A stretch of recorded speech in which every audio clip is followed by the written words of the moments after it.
اور بعد میں تاریخ نے ثابت بھی کیا کہ وہ دراصل کوئی نظام مصطفیٰ کی تحریک نہیں تھی، وہ دراصل ایک بھٹو صاحب کو ہٹانے یا کچھ لوگوں نے، یا ہو سکتا ہے کہ ہماری جو عسکری قیادت ہو انہوں نے کہیں کھڑی کی ہو.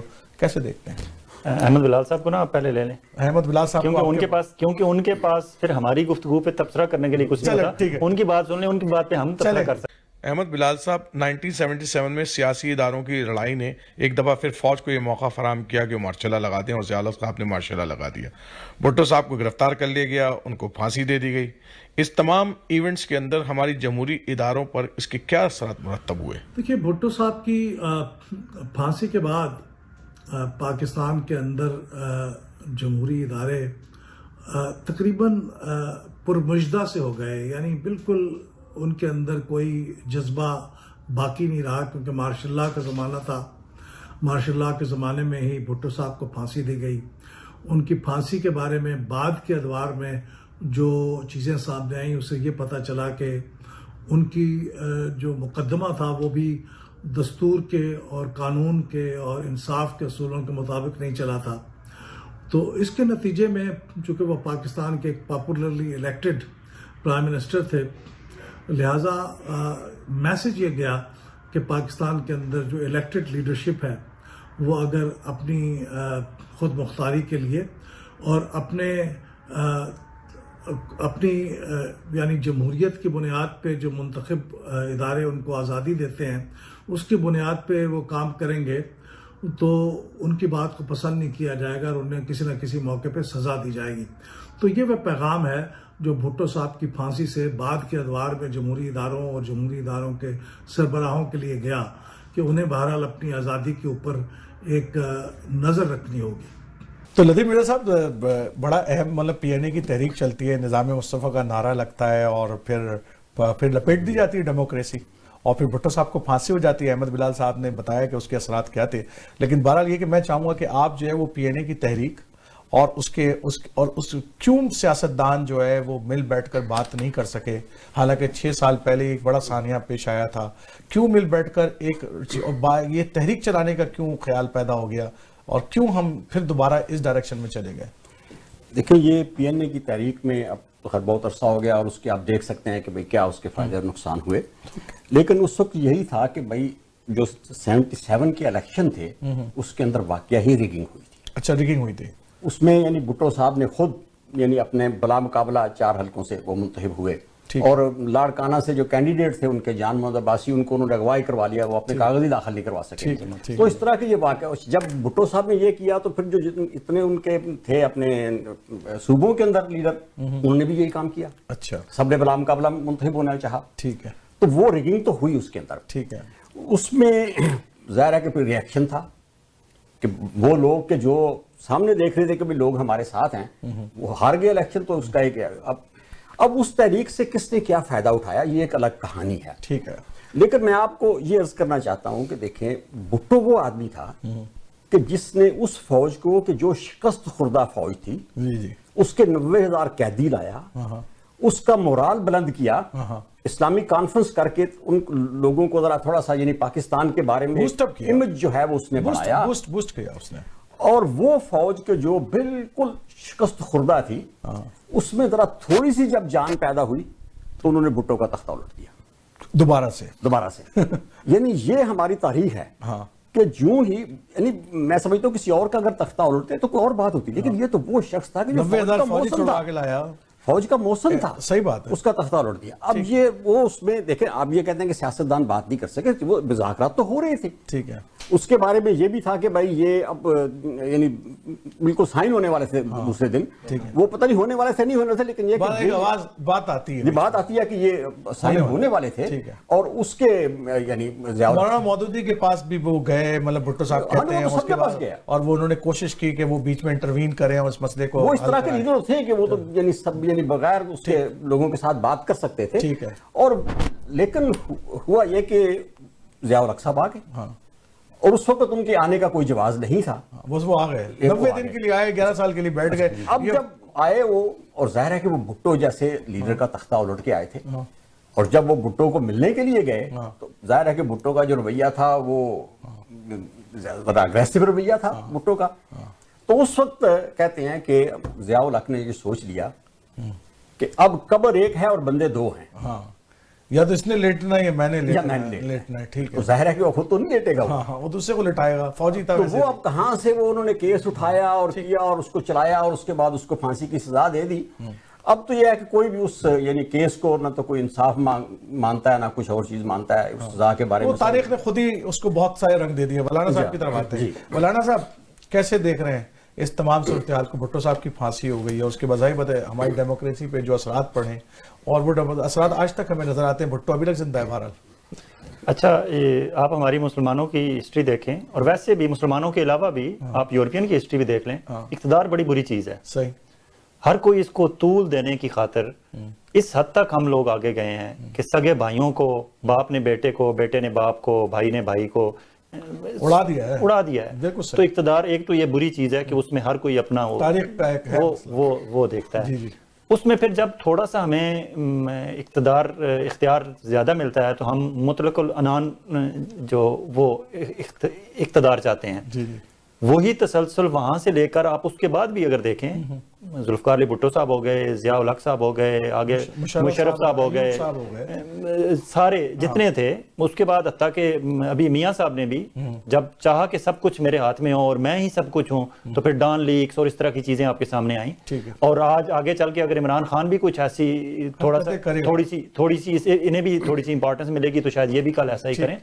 تو وہ ایک جو انسٹنکٹ ہے اندر, پھر آگے ان کا واسطہ پڑا اس سے جنرل ضیاء الحق سے, جن کو 6 بندوں کو ڈیموٹ کر کے, جن میں جنرل مجید ملک بھی انہیں بنایا اس لیے یہ سوچ کے بنایا کہ یہ بڑا نمازی سا اور اس طرح کا ٹوپی والا شریف آدمی ہے, تو اس کو یہ وہی کام آگے نواز شریف صاحب نے مشرف کو لگاتے ہوئے کہا کہ یہ ٹھیک ہے, اس کا بڑا پروفیشنل ہے یہ وہ. باجوہ صاحب کو انہوں نے دیکھ کے یہی لگایا کہ جی یہ ایکسٹینشن بھی اسی لیے ہو رہی ہے. ہاں تو یہ ساری چیزیں جب بھی کسی نے ٹرسٹ کیا اس پہ کیا. لیکن اس وقت اگر ہم سمجھتے ہیں کہ آرمی والوں نے ہم پہ سختی کی تو ہمیں یہ بھی سمجھنا چاہیے کہ ہم نے بھی کچھ زیادتیاں کی ہوئی تھیں. ٹھیک ہے. وہ جو زیادتیاں تھیں چھوٹی چھوٹی ہوں گی شاید, لیکن ان سب نے ان 9 ستاروں کو اکٹھا کر دیا وہاں. صحیح بات ہے. پھر ضیاء الحق صاحب ان کے لیڈر بن گئے, آرمی کا ڈنڈا ان کے ہاتھ میں تھا, 9 ستارے ان کے پاس تھے. حالانکہ اس وقت سچویشن یہ تھی, میرے اپنے گاؤں کی میں ایگزامپل آپ کو دیتا ہوں. ہمارے گاؤں میں میرے ماموں جو تھے وہ اس کے ذوالفقار علی بھٹو کے نمائندہ تھے, اور دوسری طرف جو تھے ہمارے ایک اور پاکستان ٹیلی ویژن پہ اینکر بھی ہیں اور کارٹونسٹ بھی ہیں, مدر شہزاد خان, ان کے والد جو تھے وہ 9 ستارے حل نشان کا نمائندے تھے.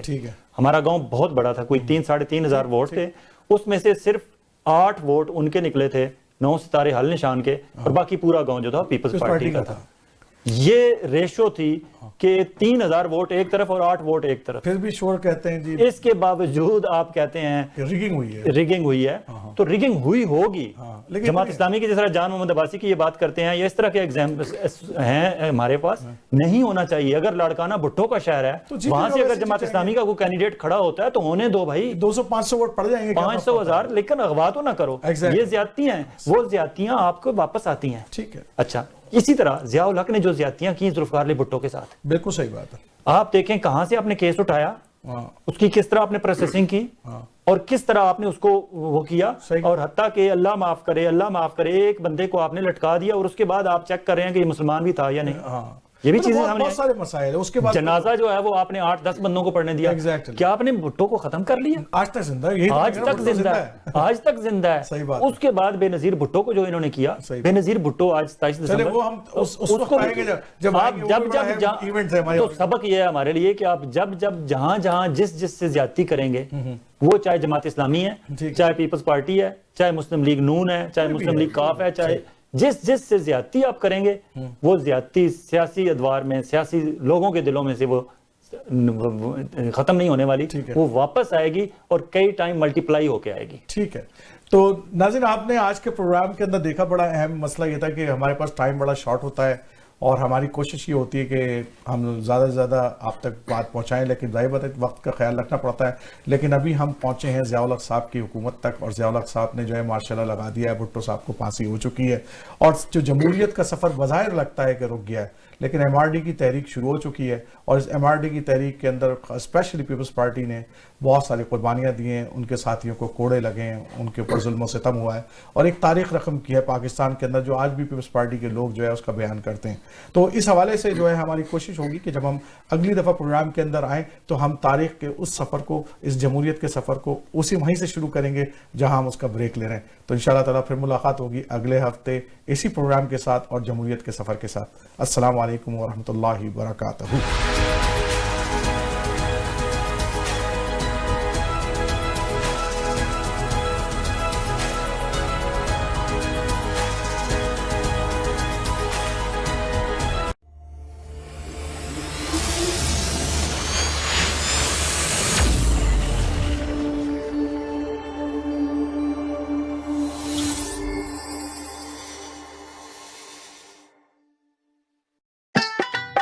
ہمارا ماننا ہے کہ کھانوں سے صرف صحت ہی نہیں رشتے بھی بنتے ہیں. محسوس کیجئے دیسی کھانوں کی تازہ مہک. Village Taste, the true traditional Pakistani cuisine, جہاں نہ صرف پاکستانی روایتی کڑھائی اور weekend breakfast and dinner buffet ہوتا ہے بلکہ ولیج کا ماحول بھی ہے. تجربہ کار پاکستانی شیف کی بنائی ہوئی اسپیشل کڑھائی اور barbecue.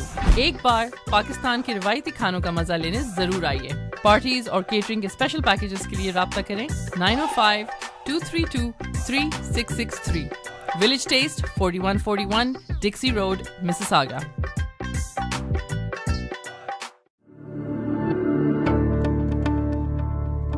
Hello, I'm Zizi Farhan from Cityscape Real Estate. I love to help people in buying or selling their property. I've been helping buyers and sellers for a fair bit of time now. Before becoming a realtor, I was in insurance and risk management since 2005.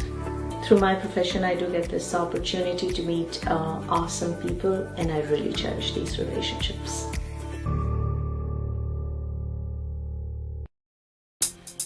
For the first 5 years, we got kicked out of every record company we applied to, but quitting was never an option.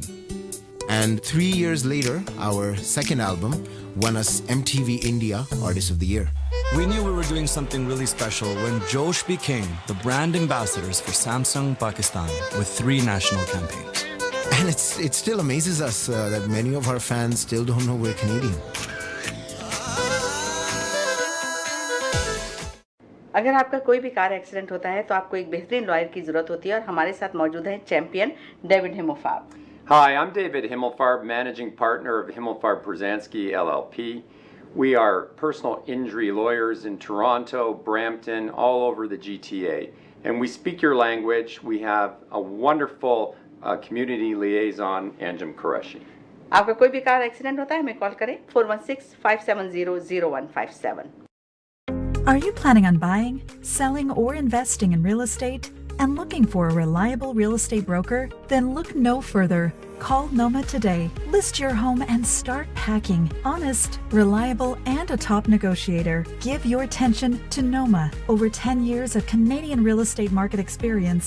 Invest in new construction projects with day one price.